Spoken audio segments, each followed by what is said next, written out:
All right, Amanda, welcome to Creator Support. Tell us about what you make and what your problem is. All right, I make journaling content and I have a stationery business.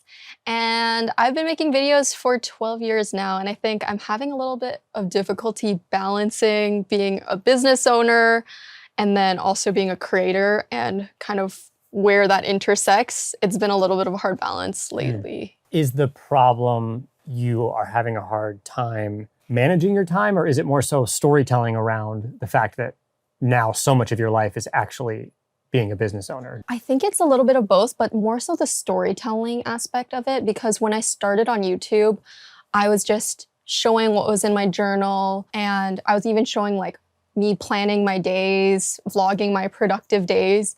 But now I feel like my videos are a little bit more like unrelatable because so much of what I do is like just running this business, or if I'm testing stationery products, it's going to be my own just because that's like what I have. Yeah. I often feel these days, I feel more of like a business owner versus a creator. And I do still enjoy creating, but I think there's not enough balance. What is success for you with a video? Because like I look at this and you have my 2026 planner, which is you talking about a product of yours, but like almost 80,000 people watching it feels like for a business owner, that's like a dream come true. Right. Obviously, you have had a history as a creator where you've had videos that have had way more viewership than that. Yeah. Do you have a new relationship with like what is success? I mean, there's some videos I have that have like 10 million views, and I just know there's never going to be a video like that again on my channel. So I don't think I'm aiming for like Mr. Beast level views. Because I've been doing it for so long, I have sort of let myself go from like that hamster wheel of like chasing the algorithm, chasing the views. But at the same time, I understand that some of that is necessary in order to like run my business. What's your investment in shorts? And what are shorts like for you? Or like Instagram? Yeah, there's just so many things that I feel like so overwhelmed. It's like one, the business aspect, the video aspect, figuring out where to put that into the videos, then doing that again for shorts. And then I also have like, with short form, you have like the branded page, like my brand's page. What do I put on there versus what do I put on my own socials? How much of my face do I show in like the branded content? I think there's like a couple of things here. Like I think if we look back in time at some of your most successful content, it is like satisfying to watch content. Yes. Right? Yeah. I would think that that would work well in shorts, but I would think to solve the problem that you're talking about, basically what has happened, and correct me if I'm wrong here, is like, obviously you started as a creator and as you built an audience, you found a product that matched that audience. That's like a dream scenario for creators, right? Yeah. And then you become not a creator looking for brand deals, but a owner of a brand looking to figure out how to make content. Yeah. Right. And I think somebody who has done this beautifully is Cassie Ho from Blogilates. Yes. And the reason I bring up Cassie, like obviously Cassie started in fitness content, launched fitness brands, now is much more showing the behind the scenes of what it's like to design clothing and design apparel. And I would think that your short form is very similar, or can be very similar, of like showing me what it's like to run a stationery brand. And also one thing Cassie does extraordinarily well is react to comments. Yes. So it's like, you guys asked for this, so let me show you how I'm trying to address that. I actually think the beauty of Cassie Ho and the shorts are that whether she's reacting to a comment or she's just scripting it from scratch, the formula that she uses is basically like right when you see one of her shorts, it's like, here's a problem that I know women face. Right. And now my product is going to be the solution. Let me bring you on the journey of coming up with this product. And that's also like satisfying in a way too, right? So like, satisfying. So it's like problem solution, and there's a journey to get to the solution. And I feel like when you're coming up with new planners and new products, you're always going to come up generally with a product that solves a problem. Right. Can we watch one of Cassie's? I look bad in baggy jackets. Can you make it fitted? For a while now, you guys have been asking for something without the drop shoulder, without the blousy sleeves, without the whole baggy look. And so for the past year and a half, I've been working on something that I think you're gonna love. So why not do stuff like this? Yeah. I think my issue with showing like the behind the scenes of running a business is sometimes it's literally just me on a laptop. But I think this shows like the more creative side of it. Yeah. I think addressing how people use your product and then how you are making the product better for how they use it. Right. Right? Like, how did you pick the pages for 2026? Right. Yeah. Right? It's like what we realized last year in 2025 is you guys were sharing a lot of pictures of this. So then we decided to go deeper in this and make this type of page. Yeah. Right? Like to me, I feel like that feels like the most natural extension. Right. And I think as an audience member, like one thing we say is short form is really hard to build community. It is. It's hard to feel connected to short form content. But Cassie has completely proved that wrong. Like, this feels like you are a part of her community and she's speaking to you directly. Yeah. Do you know where you can, like, does your audience comment on stuff? Yeah. Where do you get feedback from people? Yeah, so it's funny because actually that's kind of how the planner business started. So when I was making those old monthly videos, I would get so many comments from people being like, oh, I don't have enough time to draw all these things, but I want to have a cute planner. So then that's why I ended up making the coloring book planner, because coloring is something that's like lower lift than, you know, full on drawing everything. So that is how my business sort of started. But then I think we don't show that enough through the short form of like, these are problems that we're solving. Yes. I'll get comments from people like, oh, I'll start a journal or planner at the beginning of the year and then I don't finish it. And then I'm like, okay, so then there's certain things in our planner that we do to like kind of make it more interesting for you. So it's like things like that, right? That's like, a great short form piece. Yeah. A lot of you say that you pick up the planner and stop it in the middle. That's so relatable. Yeah. That feels like now it's a two-way street. How much time do you spend on long form content? Like making this video? These days I tend to like post maybe once a month, if anything. Just because like time-wise, it's a little bit difficult. I used to have like a monthly series, which this is when I was on your guys's in 2020. channel. Yeah, and I did that for 7 years. Eventually, this year was kind of the first year that I stopped having that monthly series video go out every single month. Just because of like burnout, I wanted to try something different. But I'm now finding without having that like thing that I need to post every month, it's kind of like, what do I post now? Yeah, I also think, yes, that gives you a great framework, but I also think the specificity of the month could help you find audience. There's a video that we always bring up from Epic Gardening, from Kevin Espirito, called 11 Crops to Grow in September.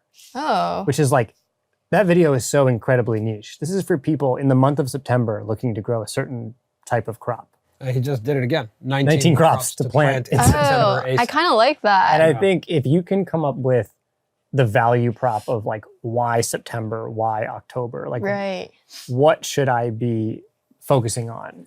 Even if it's personal to you, it's like, I'm focused on this in September, but reframing it as potentially like a guide. Right, like 10 things to journal about this September. Exactly. You should do that once a month, but then all of your other content focus should be on short form. What I like about short form is there's higher quantity of output.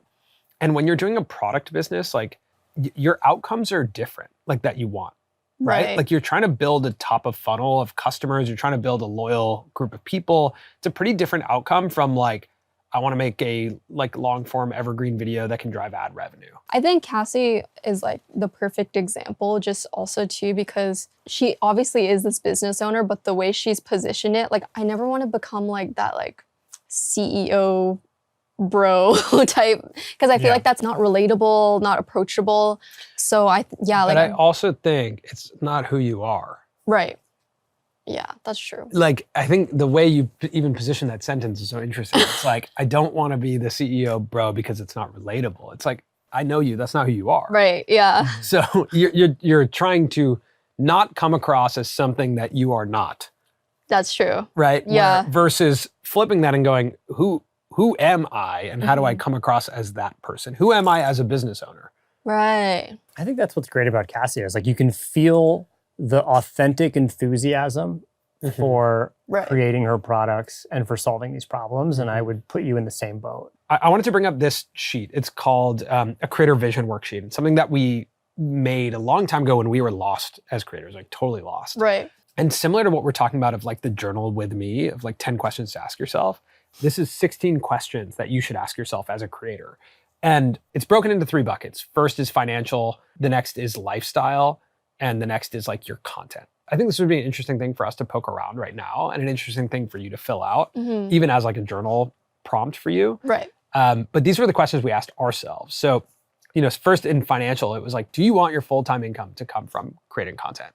And it's a really interesting question. Yeah. And it's kind of one that I've like answered in creating the business. Right. Because the answer is no. Right. Which is a really important one to answer. Yeah. And understand like where does creating fit in your ability to make a living? How large do you want your team to be? Right. Which I think is something you've probably learned and balanced, at least we have. So let's answer this question. What are 3 things that you want to be doing every day? I want to be doing some sort of art every day. Cool. Which I think I've lost a little bit, as especially with the business stuff going on. So if you want to follow along with these creator vision questions, we've linked this worksheet totally free in the description. These questions have really helped us over the past like decade of us being creators. We come back to them every year because I think one of the most important things you can give yourself as a creator is clarity. Just click that link, type in your email, we'll send it to you, and you can follow along in this episode with Amanda.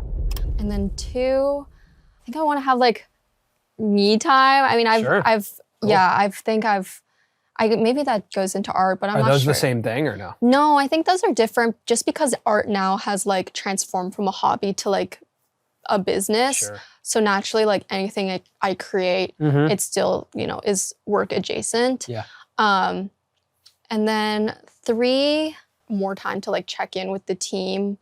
Just because I found it so easy when people like work hybrid or work online, just like everyone's doing their own thing. Right. And just because I'm not a manager, it's hard for me to like get everyone on the same page. So I think I need to like every day sort of like find a way to easily like check in with everyone and make sure everything's going right.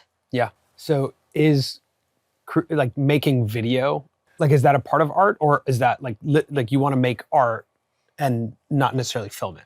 Yeah, I think I think when I say art, it could be filmed or not filmed. Just because I know I don't want to be making videos every day. Interesting. Yeah. Okay, so that's a very important thing to know about yourself. Yeah. Right? Identifying if videos are important to the business is one thing, and then identifying your relationship to those videos is the other thing. I think because I've done the like grinding out videos every single day, I know that how exhausting it can be. To be fair, I haven't tried doing it with like the short form, so I think maybe that could be like a good, like how you mentioned, finding a way to make it like low lift. Maybe then I can do it every day. But I think art for me like does encompass like videos and Great.